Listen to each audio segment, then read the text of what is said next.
ver cuáles son las enfermedades que afectan la calidad oral, los pelos y las uñas, las más frecuentes e importantes para mí. Ahora, ¿por qué? Porque por supuesto que hay muchas enfermedades, pero que es lo más importante, pero además, basándonos en algunas de ellas, en diagnósticos diferenciales. Ya hablamos primero de las enfermedades de la cavidad oral. Esta especialidad, la que se ocupa de las enfermedades de la cavidad oral, se llama estomatología. Y la estomatología la ve la parte de cirugía maxilofacial, los odontólogos, los otorrinos y los dermatólogos. Una enfermedad muy frecuente y que todos alguna vez hemos tenido son aftas. Pero tener una afta de vez en cuando es una cosa y tener una estomatitis aftosa recurrente es otra. La estomatitis aftosa recurrente es cuando esas aftas aparecen, que se quedan un tiempo, mejoran, después vuelven y alteran mucho la calidad de vida, disminuyen mucho la calidad de vida de los pacientes, porque son muy dolorosas. Habitualmente se consideraba que tener aftas era por dispepsia, por lesiones alimentarias, pero en verdad no se sabe la causa, ¿de acuerdo? Es de etiología desconocida. Se presenta con úlceras que son rasas, con una coloración amarillenta, blanquecina al fondo y alrededor con eritema. Puede afectar la mucosa oral, la cara interna de los labios, la lengua, puede ser única, puede ser múltiple, y cuando aparece son dolorosas. Después, a medida que van repitiendo, va perdiendo esa sensibilidad. El tratamiento es solo sintomático. Sobre todo esas personas que tienen esas recurrencias, se pueden dar anestésicos tópicos como la lidocaína, lo mismo que usan los dentistas antes de las comidas, y hay casos muy severos, se hacen tratamientos más de tipo experimental, experiencias que han tenido algunas profesionales que les ha ido bien, se intentan, pero no podemos decir que tengamos una cura o un tratamiento realmente muy efectivo. La estomatitis herpética es el principal diagnóstico diferencial de la estomatitis aftosa, pero como ustedes ya saben, la etiología está producida por el virus del herpes simple tipo. La infección puede ser bien aparatosa, con múltiples lesiones, con adenomegalia satélites, o puede pasar desapercibida. Igualmente, como igual que los otros tipos de herpes que hemos visto, puede o no haber recurrencias, ¿de acuerdo? Y se presentan con úlceras rasas cuando están bien en la cavidad oral, o con vesículas cuando aparecen en los labios o en la submucosa. Pueden ser únicas, pueden ser múltiples, igual son dolorosas, igual que la estomatitis aftosa, pero aquí sí el tratamiento es con aciclovir, 200 miligramos cada 5 horas por 7 días. ¿Cómo podemos diferenciar entre una estomatitis aftosa y una estomatitis viral o herpética? Haciendo el test de sangre o un estudio histopatológico, donde se van a visualizar en el herpes las células gigantes multinucleadas. En el caso de la estomatitis aftosa, la histopatología es inespecífica, es un proceso inflamatorio inespecífico. Entonces, en verdad, la patología se hace por descarte. Es característica de la estomatitis herpética, pero si no nos puede decir qué es herpes, entonces nos quedamos con el otro diagnóstico. La lengua geográfica es una erupción crónica, inflamatoria, benigna de la lengua, ¿no? Sobre todo del dorso de la lengua, que se caracteriza por áreas atróficas eritematosas que van cambiando de forma y de tamaño. Son asintomáticas, también son de causa desconocida, pero no tiene tratamiento. Como son asintomáticas, no requiere que hagamos tampoco sintomáticos, solo tranquilizar cuando se presenta en niños. A veces la mamá va preocupada a consultarle que falta de vitaminas, en fin. pero no se sabe la causa. Con el tiempo después va mejorando. La queilitis es cualquier inflamación de los labios. Queilitis. Puede tener varias causas, puede ser irritativa, por ejemplo, por la saliva. Las personas que están constantemente humedeciendo los labios con saliva, o por las personas que están usando la isotretinoína también. Puede ser actínica por daño solar, puede ser de contacto, por ejemplo, por un labial, puede ser medicamentosa y puede ser también autoinfligida. Hay otras, pero esas son las más frecuentes. La queilitis acular se llama así, o perleche, a la inflamación de los labios, pero de los ángulos de la boca. Esta zona de acá. Puede que se presenta como una área edematosa, con escamas, pueden haber fisuras, frecuentemente se sobreinfecta por cándida. Tratar la causa de base generalmente es por irritación, por contacto con la saliva. Las personas que duermen con la boca abierta, que tienen problemas, por ejemplo, de adenoides, o las personas mayores que tienen mala oclusión oral, ¿no? Que usan prótesis, en fin. Respiran por la boca y saliva, y entonces se produce una irritación. Ahora, puede haber otras causas, puede suceder que haya una infección psicótica también, o puede ser una infección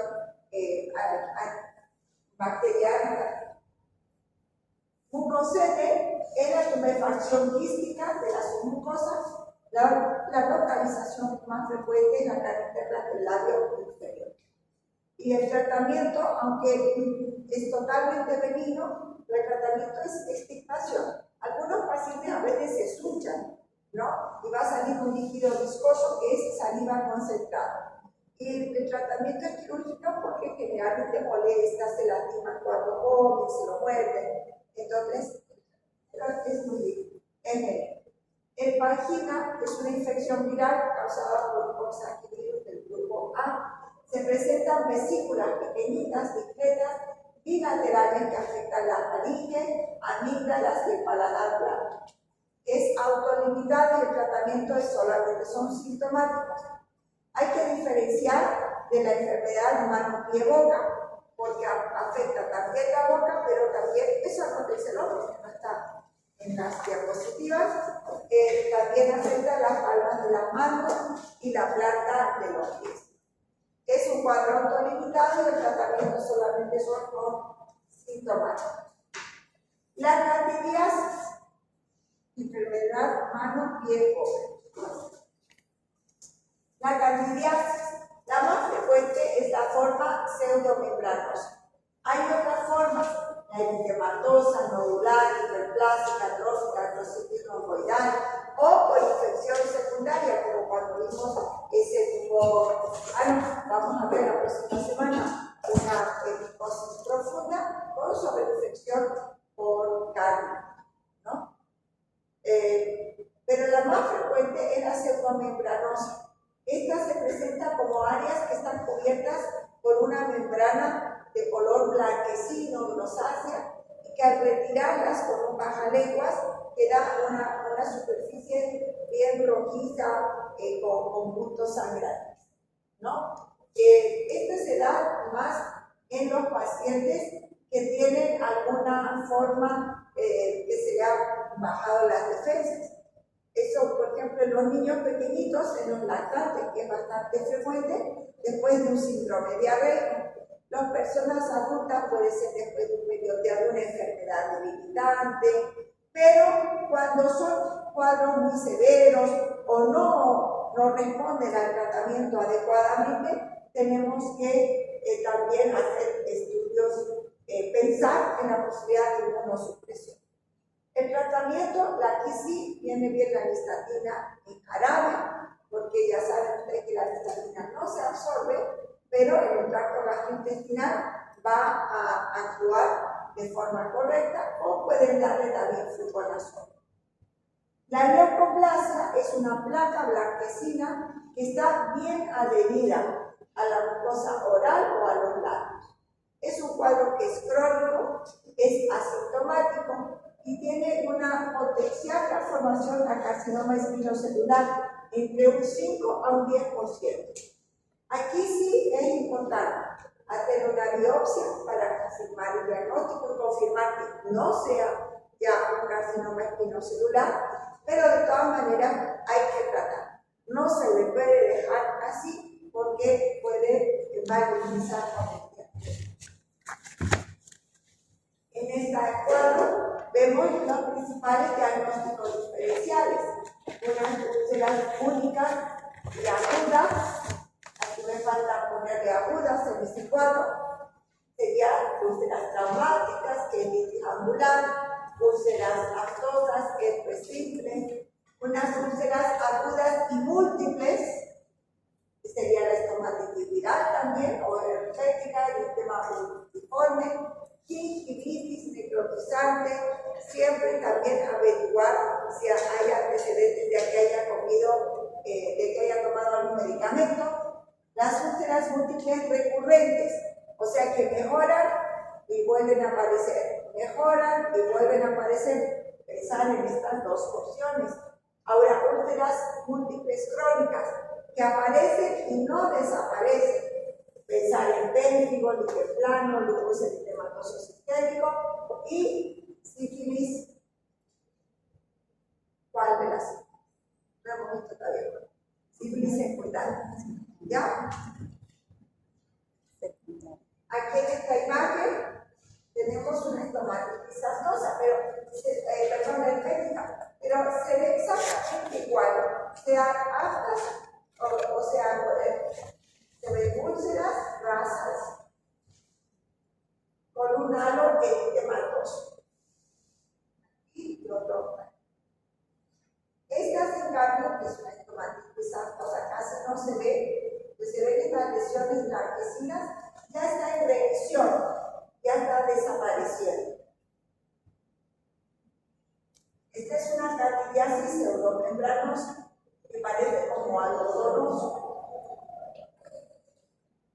Este ya lo conocen ustedes.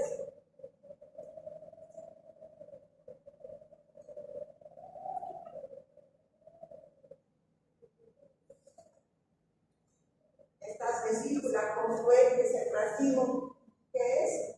Herpes simple. Doctor, una pregunta, disculpe.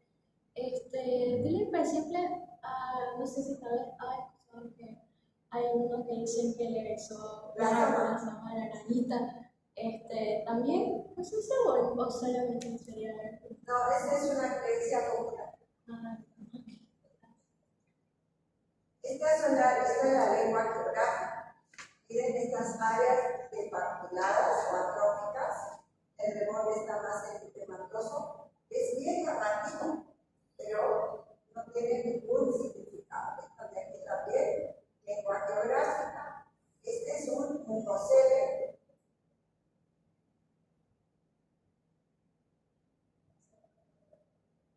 Y esta es una leucoplasia. Entonces aquí, por ejemplo, si pasamos en baja lengua, no se va a desprender como si fuera la candidiasis, porque es una placa bien adherida a la plano profundo. Ahora, ¿alguna pregunta?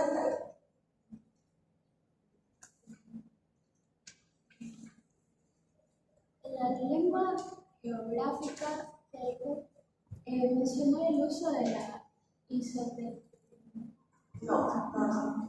Lo que mencioné, la isotretinoína, fue la quelitis irritativa. Puede provocar, por ejemplo, cuando están usando isotretinoína, se produce una quelitis, casi todos los pacientes tienen esa quelitis, se les reseca mucho los labios. No, la lengua geográfica es benigna, no tiene tratamiento y no se sabe por qué aparece. Enfermedades de las uñas. Aquí solamente para hacerles reflexionar, las uñas tienen su propia semiología. Es incorrecto que ustedes en la historia clínica del examen físico pongan enfermedades con onicomicosis. Onicomicosis, aunque es la patología más frecuente en las uñas, pero eso ya es un diagnóstico, no es un examen físico. el examen físico, si no hay uña, tenemos que decir anoniquia completa o parcial, leuconiquia cuando está color blanquecino, uñas de edad o pitting cuando hay depresiones puntiformes, si hay un engrosamiento con una escama debajo de la uña, hiperkeratosis subupeal, cuando las uñas tienen un crecimiento en nada o congrifosis, cuando las uñas estas congrifosis sobre todo se dan más en personas mayores de edad. La onicomalacia, cuando las uñas son blanditas por disminución de la consistencia de las uñas, realmente las personas que tienen déficit de calcio, que tienen algún grado de desnutrición. La onicorexis es cuando las uñas están quebradizas, a veces toda la uña o fragmentada o el borde distal. Esto se puede dar por manipulación de productos químicos, cuando se pone sus uñas acrílicas, pero también el estrés puede influir con estos cambios en las uñas. Paquioniquia es el espesor de la uña y puede ser por una micosis, o puede ser, si afecta a todas las uñas, puede ser también un cuadro genético, puede ser congénito. Los surcos de Gauss son surcos transversales que se producen por interrupción del crecimiento de la uña, y eso puede deberse a situaciones que ha estado una persona enferma, que ha estado tomando algunos tipos de medicamentos, y entonces se detuvo el crecimiento y hay esa depresión transversal. La melanoniquia es la coloración acastañada de la uña. Hay personas que tienen tendencia a pigmentar las uñas, las personas que tienen la tez más oscura, y entonces cuando lavan mucha ropa, friccionan, les aparece melanoniquia, pigmentación, o se usan calzados muy apretados también. Pero cuando aparece en una sola uña y cuando habría que diferenciar la posibilidad de un melanoma, ungueales también, ¿ya? Y la onicolisis es el desprendimiento de la uña del lecho ungueal, que puede ser traumático por onicomicosis. Estas depresiones puntiformes se llaman uña enteral o pitting. Es frecuente en los pacientes con psoriasis y también en pacientes con alopecia areata. La patología más frecuente ciertamente son las onicomicosis, producidas por el más frecuente, que es el tricófito rudo. Lo que vamos a encontrar, podemos encontrar leuconiquia, coloración. Puede haber una coloración amarillenta. Cuando hay sobreinfección por pseudomonas puede haber una coloración verdosa. Pueden haber diferentes coloraciones que ustedes pueden especificar. Paquioniquia, cuando hay engrosamiento, hiperkeratosis ungueal, también es coloración. Diagnósticos diferenciales: psoriasis ungueal, dermatitis de contacto crónica, trauma y la esclerodermatosis, que pueden, pero generalmente se presentan en todas las uñas. Y ahí también otros miembros de la familia puede ser que tengan lo mismo. Idealmente se tiene que confirmar con estudios psicológicos directos y por cultivo, porque el tratamiento son largos y son caros. Entonces es importante hacer el estudio. Sin embargo, este estudio tiene que hacerlo que el paciente no esté usando un producto, porque es muy común que las personas van y a la farmacia se van comprando sus líquidos para las uñas, o se ponen inclusive el ácido acético, que es el vinagre, que también es antiséptico. Entonces, si está haciendo esos procedimientos, nos puede dar falsos negativos. O si el laboratorio que está haciendo no tiene mucha práctica en tomar la muestra, también pueden haber falsos negativos. Pero idealmente confirmamos con estudios. Esta opción de tratamiento, miren, el fluconazol 150 miligramos semanal es el más suave de los tratamientos para los onicomicosis. Y es semanal no porque sea muy fuerte, sino porque se deposita en la matriz ungueal y sigue actuando el resto de la semana. Pueden tomar terminafina, 250 miligramos al día, pero 3 meses. Estos tiempos pueden variar, sobre todo por el fluconazol puede ser que necesite más tiempo todavía. Hay alguna otra opción terapéutica, pero no le quiero dar para no confundirlo demasiado. y antimicótico tópico como soluciones y blanco, ¿no? Lo que no se debe hacer es extraer la uña. Solamente cuando hay un compromiso muy grande de la uña, o ya se ha desprendido, ahí se saca la uña. Pero se tiene que hacer tratamiento único. No se hace tratamiento estéresis de la uña como tratamiento de la onycomicosis. Aquí tenemos una paciente que tiene leuconidia, esta coloración blanquecina, no pasa nada. Y aquí también tiene onicolisis, porque es el desprendimiento de la uña del lecho ungueal.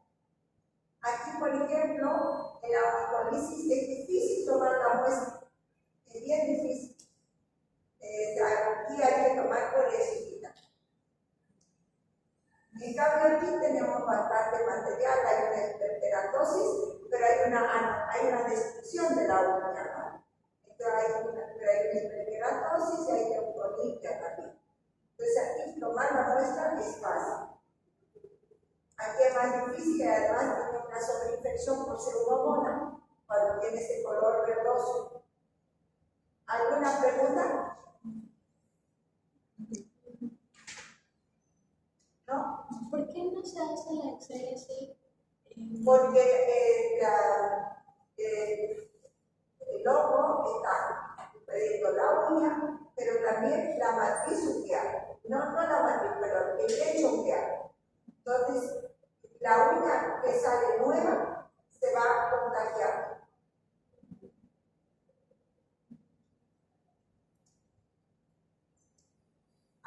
Las alopecias. Entonces vamos a ver las alopecias, los diagnósticos diferenciales de las alopecias. En este caso vamos a ver de la gingivitis, que es más frecuente en los niños, y en adultos puede presentarse de personas ancianas y experiencias postmenopáusicas, pero de lejos en niños es mucho más frecuente. ¿De acuerdo? Hay una forma inflamatoria y una forma no inflamatoria. La forma no inflamatoria no es cicatricial, o sea que el pelo va a volver a crecer. Puede ser la forma tricofítica con múltiples lesiones pequeñas que tienen el cuero cabelludo, tienen escamas y los pelos están cortados al ras que dan una apariencia como los pelos, como granos de pólvora. Y la forma microspórica que se presenta con una placa alopécica única, descamativa y con pelos cortaditos a diferentes tamaños. No les dije que los agentes etiológicos más frecuentes son el microsporcaris y el tricófito-torsuras. Aquí sí hay que preguntar si las mascotas, perrito, gatito, no están perdiendo pelo. Aquí sí. No poner cambios con la tinea capitis en niños, sí. Y que lo lleven al veterinario. La tinea inflamatoria, que también se conoce con el querión descenso, es un cuadro que es autolimitado, pero produce destrucción de los folículos pilosos. Entonces va a llevar a una alopecia cicatricial si no se trata a tiempo. Se presentan nódulos y abscesos por donde drenan material seropurulento, dolorosos y los pelos quebrados. Miren, tratamiento de elección, crisofulvina, terbinafina. El de elección es la crisofulvina, pero no lo usamos mucho porque tiene mala fama. Algunos casos que se describieron de aplasia medular, entonces como que da un poco no, por eso las mamás que entran al Google y todo eso, entonces crea mucho conflicto, pero es un medicamento que es la primera elección en verdad para la tinea capitis. Y la terbinafina tiene como que tiene un margen de seguridad más amplio. Después una dosis porque el tratamiento va a ser para niños generalmente, tienen que saber la dosis por kilo. Y miren, mínimo en un cuadro bien levecito, 45 días de tratamiento. En un cuadro mayor, por lo menos 2 a 3 meses de tratamiento. A partir del mes, pidan siempre laboratorios, ¿no? Idealmente también cuando estén comenzando el tratamiento, asegúrense que el paciente no haya estado enfermito, no haya estado tomando muchos medicamentos. Haga su perfil hepático. La alopecia areata es el principal diagnóstico diferencial de la tinea capitis microscópica. A veces vemos pacientes con alopecia areata que está siendo tratado como una tinea. Pero es un cuadro autoinmune. El propio organismo va a activar su proceso inflamatorio que hace que se caigan los pelos. El cuero cabelludo, la piel va a estar lisa, no va a tener escamas. Los pelos se caen enteritos, hasta el bulbo. Eso lleva al signo de admiración del pelo. Se saca, hay una tracción en el borde de la placa alopécica y se desprende. Si no se desprende, quiere decir que el proceso inmunológico se ha detenido. Pero si se sigue desprendiendo, quiere decir que el proceso inmunológico continuo. Puede ser placa única, puede ser placas múltiples, es asintomática, no inflamatoria, aunque algunos pacientes refieren que sienten como que han tenido como un picor, un ardor. Es más frecuente en niños, pero sobre todo en adultos jóvenes. Más que en niños, puede presentarse en niños, pero sobre todo en adultos jóvenes. El estrés es un gatillante frecuente en los jóvenes. Como hemos visto en el vitiligo también, el estrés es un gatillante. ¿De acuerdo? Tratamiento. Otros gatillantes pueden ser infecciones, inclusive infecciones de los dientes. No hay que olvidarse de las caries son focos infecciosos. Entonces, puede ser esos focos infecciosos que actúan. Con tratamientos corticoides tópicos y corticoides intralesionales. Ahora hay otros tratamientos para la alopecia areata muy severa. Hay cuadros que no responden y entonces ahí hay algunas otras opciones. La alopecia androgenética, como su nombre lo dice, es un cuadro con una predisposición genética frecuente en adultos, es difusa, no inflamatoria, no cicatriza. Se presenta en la región frontoparietal y también puede presentarse en el vértex. Tratamiento minoxidil, finesteride, tópico. Se puede dar también por vía oral, pero como tiene, aunque la dosis es bajita, pero puede tener algunos efectos colaterales, entonces yo prefiero solamente el tópico. Cuando el paciente está muy decidido a continuar el tratamiento, bueno, se puede dar también otras opciones de tratamiento. Cuando se deja de hacer tratamiento, se caen todos los pelos que tenía programado para caerse. Eso es algo importante a tomar en cuenta. Y otras alopecias.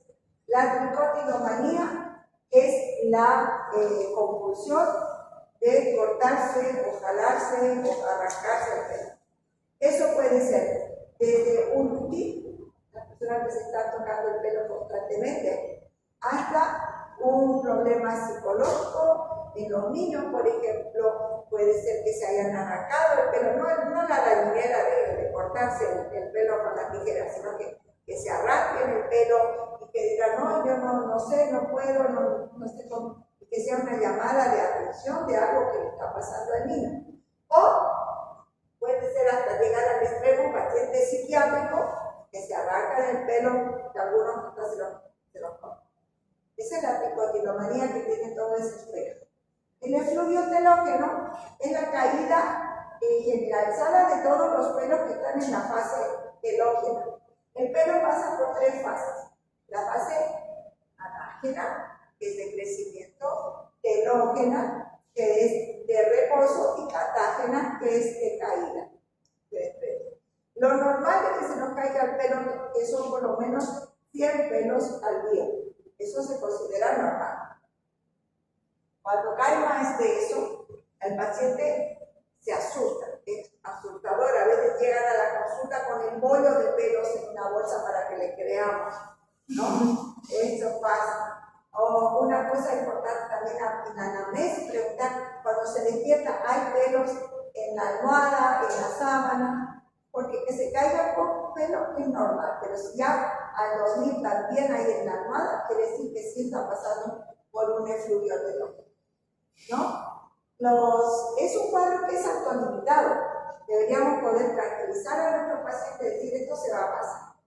Pero a veces no se puede y tenemos que, aunque sepamos que se debe a un efluvio del ojo, igual darle un refuerzo de vitaminas, un champú, a veces hacemos exámenes también. La causa del efluvio telógeno generalmente lo activa una situación de estrés psicológico o físico. El más frecuente es el que es posparto, pero no es inmediatamente, es unos 3 meses o hasta 6 meses después de que haya pasado el paciente o la paciente de ese estrés. Y es autolimitado, dura también aproximadamente 3 meses. Puede durar entre 1 mes y medio y 3 meses. Hay una situación frecuente que es un efluvio telógeno leve en la mujer joven que tiene asociado con una niña ferropénica, a veces poco evidenciada, sobre todo por mujeres que han tenido, que tienen menstruaciones hipermenorrea. Entonces puede tener una anemia leve, crónica y condicionar la caída del pelo. Ahora, hay otras situaciones que pueden producir alopecia difusa. El lupus eritematoso sistémico. El lupus eritematoso crónico, discoide circunscrita. Vamos a ver la próxima en otra clase. El hipertiroidismo y el hipotiroidismo también producen una alopecia difusa. Los agentes quimioterápicos producen una alopecia total, anágena y telógica, se caen todos. El líquen plano y la pseudopelada, que son cuadros no frecuentes, producen también. A veces los pacientes, cuando es en la barba, se me apareció una mancha, confunden con mancha, pero en realidad es una pérdida de pelo. Entonces aquí tenemos 2 lesiones, bien circunferenciales, redondeadas.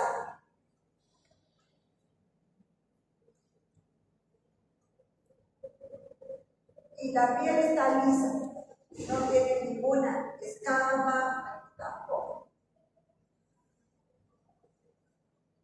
Aquí, cuando empiezan a crecer los pelitos, suelen aparecer los pelitos blancos, pero después toman el color normal.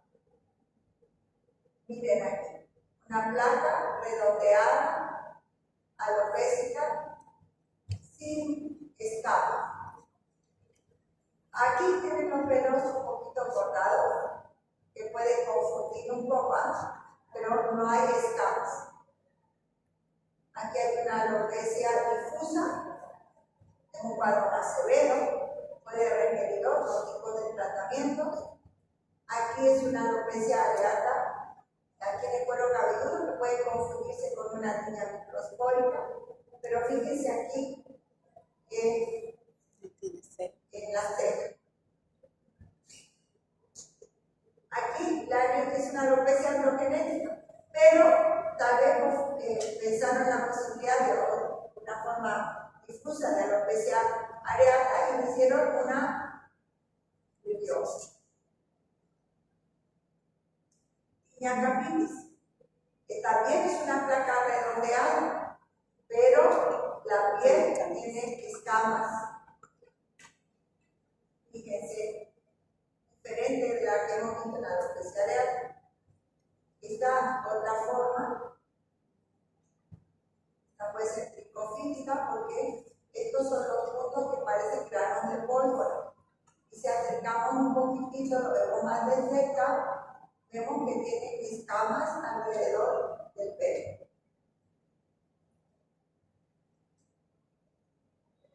Ahí también. Ahí con pelo correr. Ha habido aquí una escoriación, se ha rascado. Hay una escoriación con una costa meticérica. Y aquí hay escamas. Una forma tricofítica, un querión de sexo. El querión de sexo puede ser así, se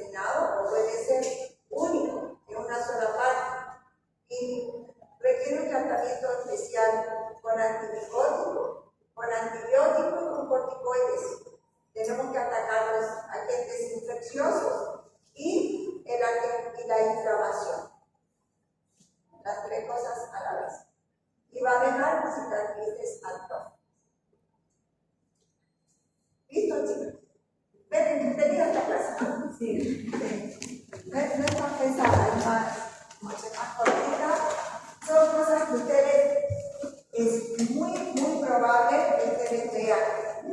Bueno, los ojos de las uñas pueden preguntar, porque creo que